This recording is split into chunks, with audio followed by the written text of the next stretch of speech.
float or sink? Look at this. We put a boat in the water and it stays on top. It floats. But look at the anchor go to the bottom. It sinks. The boat floats and the anchor sinks. Today I want to do an experiment about this. Me and Minty gather some things from around the house.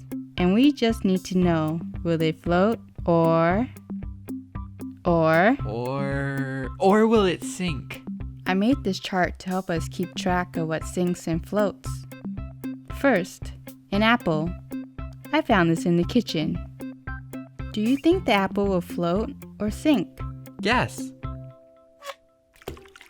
Whoa, the apple floats. Apples are healthy for you to eat, and they float in water. I love apples. Next thing, a rock. I found it in my shoe. Ouch. Will it float or sink? You pick. Hmm. The rock sinks. We have our first sinking item. A coin is next on our list. I found it under the couch. Yep, and will it sink or float? One more for the sink group? I'm surprised by that. The coin sinks. What's next? A tennis ball. I found this near my dog. Float or sink? I have a guess. The tennis ball floats. That's cool. Last item, a toy car.